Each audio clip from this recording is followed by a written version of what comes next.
What up, world? Welcome to another episode of BrandonJaneauShow. As you know, I am BrandonJaneau, like always on all podcast platforms. It is BrandonJaneauShow. Just go into the search, hit BrandonJaneauShow. You don't have to space it. I don't think you have to space it. BrandonJaneauShow on all podcast platforms everywhere. So give me a listen on all those podcast platforms: Apple, Spotify, all the places. Really, where you go? Social media. Social media networks, Instagram and Threads, Brand Janeau, Facebook, The Brand Janeau Show, and of course, TikTok, Brand Janeau Show. Go follow me on all of those social media platforms. I appreciate the look. Thank you all.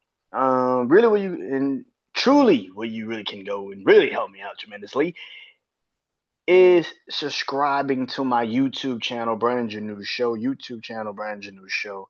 Go subscribe, comment, like. Helps in the algorithm if you actually like the vids in the shorts. I haven't posted anything today, but I will in the next moment after I finish this list up. But yeah, but go subscribe to my YouTube channel, Brand Janeau Show.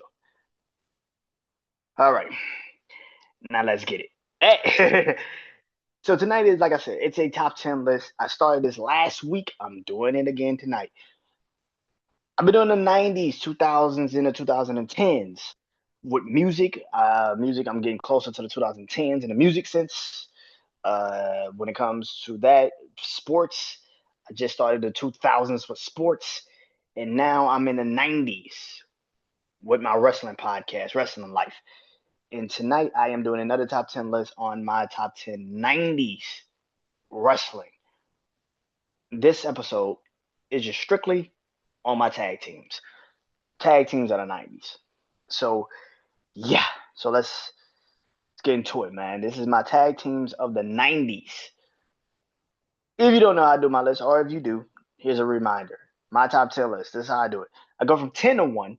I explain why each tag team is on my list, why I have them ranked, where I have them ranked, and pretty much go from there. I recap it, when I get closer to 5, I recap the 6 through 10.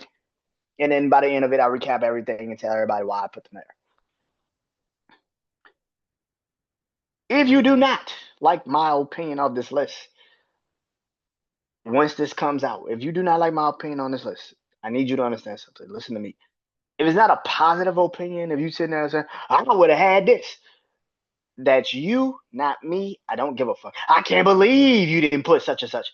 Well, believe it. Because now I need you to understand something. I do not give a fuck about where you have certain people ranked. I don't give a shit because this is my list. And if you do not like it, then you can simply make your own fucking list. It's not that hard. It's not that hard. It really isn't. Get a piece of paper, get a pen, and write down a list. And if you want to even post it on social media, post it on social media. Why not? Do your thing. So are you ready? Nah. I said, are you ready? Well, let's get this goddamn list starting, baby. At number 10, kicking off the list at number 10, it is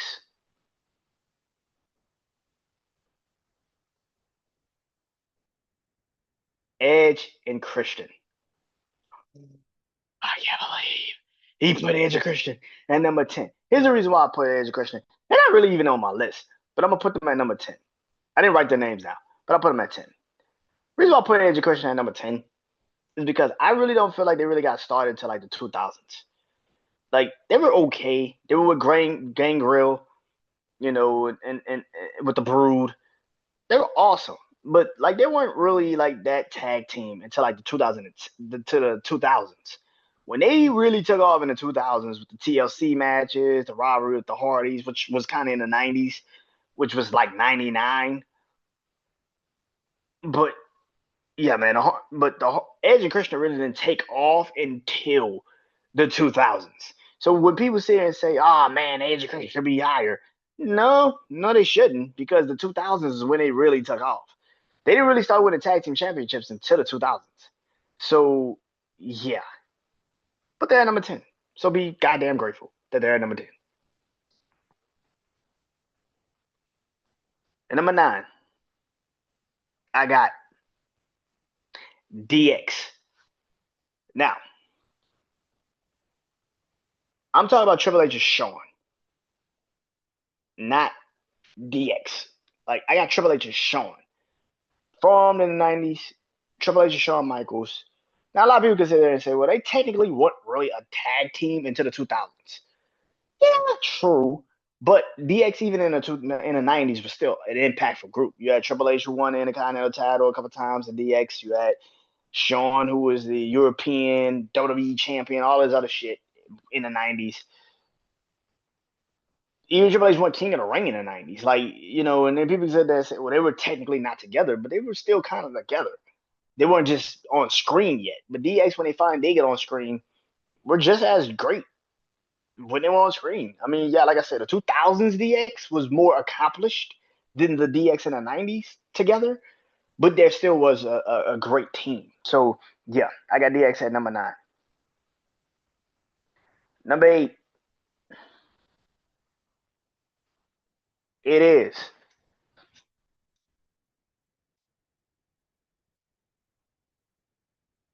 the Hardy Boys. Yes, Jeff and Matt are at number 8. Same thing with the with Edge and Christian.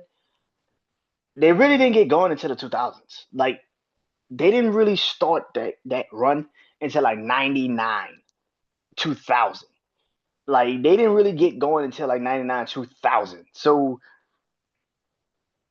some people can sit there and say, well, they shouldn't be on the list, but they should be on the list. They just weren't what they are now, considered to what we see the Dudley Boys and the Hardys and Edge and Christian now, and how we compare them now. But I still have the Hardys on this list because the Hardys are still impactful. It was still impactful in the 90s. Now, I don't get it twisted. Like they were still impactful. They just weren't team extreme impactful in the 2000s like they were. But the 90s Hardys, they took over for Edge and Christian in the Brood in the 90s, like late 90s. So and the Hardys was wrestling at the time when they weren't even Jeff wasn't even old enough to even drink. So so the Hardys in the 90s, yeah, they deserve to be on the list. Number 7, the Hard Dynasty. Whatever iteration you want to say, Owen and Jimmy Neidhart, uh, Jimmy Neidhart and British Bulldog, Bret Hart, whatever you want to say. The Hart Dynasty is on this list. The Hart Dynasty is one of the greatest factions, and that's another family that a lot of people really don't talk about a lot in the senses of like dynasties in wrestling. Like we know Bret, we know about British, Natty Hart. We know about Owen, Jimmy Neidhart. But that's another family that just I don't get their real credit for like the family dynamic. We hear about the hard dungeon and all that, but like yeah, the hard dynasty deserves way more fucking love than they actually fucking get. So yeah. And number 6, speaking of two guys that damn sure deserve more love than they actually fucking get, and that's Harlem Heat. Booker T, Stevie Ray, that brother dynamic, goats. In WCW, wasn't touching them, bro. I was a huge Harlem Heat fan when I was a kid. You couldn't tell me shit about the Harlem Heat. Uh, yeah, Booker T was one of my favorite wrestlers when I was a kid too. So yeah, so Harlem Heat definitely on my list. Won a couple of WCW tag team titles together, of course. So yeah, before I go into my top 5, I gotta recap the list. At number 10, it is Edge and Christian. At number 9, DX, Triple H and Shawn Michaels. Number 8, the Hardy Boys. Number 7, the Hart Dynasty. Number 6, Harlem Heat. Number 5, it is the Outsiders, Kevin Nash and Scott Hall. They are another team that won championships in WCW, tag team titles in WCW. When they first got together and they formed the NWO with Hulk Hogan, they were the Outsiders. And that name played true until WCW's demise. Kevin Nash and Scott Hall was the shit together. Like, I don't think people remember how great they were when they first got to WCW. Like, but the Outsiders was the shit. The shit. So yeah, literally formed the NWO with Hulk Hogan, and it was just on from there.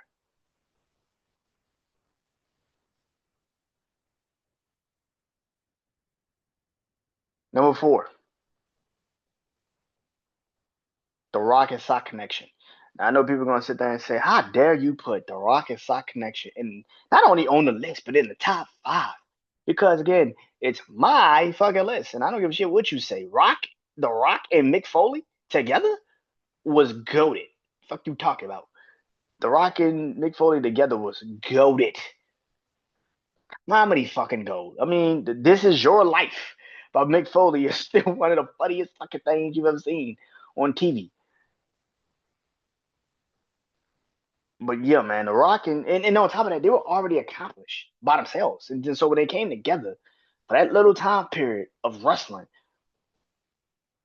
this is one of those will they coexist things that actually work perfectly for both of them. So they actually won some tag team titles together.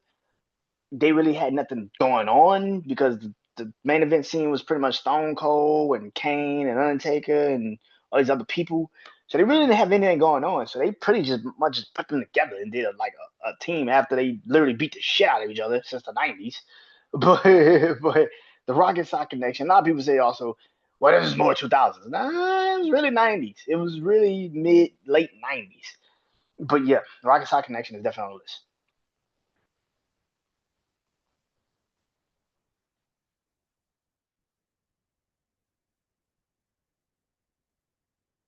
Number three,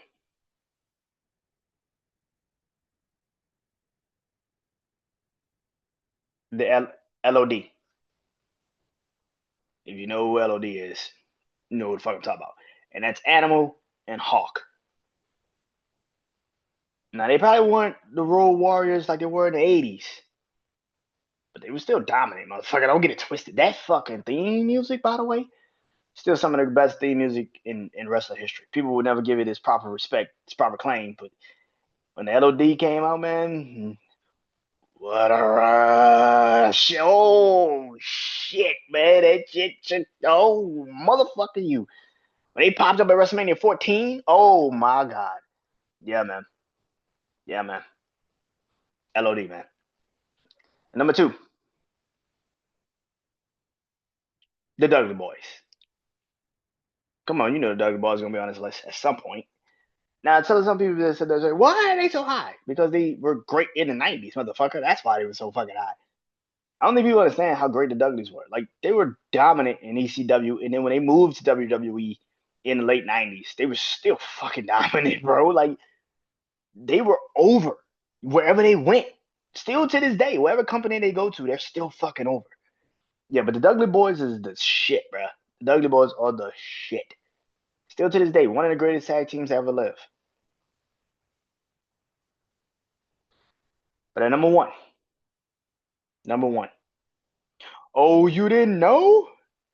You better call somebody. Oh my God, you already knew number one was New Age Outlaws. Are you fucking kidding me? New Age Outlaws is number one. Road Dogg, Badass, Billy Gunn, the New Age Outlaws. Fucking right, they number one. One of the greatest tag teams to ever be put together in history of tag teams. I said that shit because I grew up on the motherfucking New Age Outlaws. They were the best thing that ever happened in the 90s to me. One of the when they finally got together with DX, oh my God. You couldn't tell me shit. I was a massive fan of the fucking New Age Outlaws. Oh my God. Still to this day, Road Dogg, Jesse James, the badass Billy Gunn, the New Age Outlaws. Oh man. Take me back to that time period. Oh my God. But yeah, New Age Outlaws, number motherfucking one. Are you kidding me? So let me recap the list. Number one, the New Age Outlaws. Number two, the Dudley Boys. Number three, the LOD. Number four, Rocket Sock Connection. Number five, the Outsiders. Number six, Harlem Heat. Number seven, the Hart Dynasty. Number eight, the Hardy Boys. Number nine, DX and number 10. Edge and Christian. Next week, I'm taking one promotion and I'm going to talk about it. It is my top 10 WCW wrestlers. Yes, my top 10 WCW wrestlers. Who will be number one? If you watched last week's list, you should probably already know who the fuck gonna be number one. But who's gonna be 2, 3, 4, 5? Fuck all that. Will Hulk Hogan make the list? Really, what you should be asking yourself. Will Hollywood Hulk Hogan make the list? Tune in next week, and you will see. But until then, I am Brandon Janeau. This is Wrestling Life. Peace.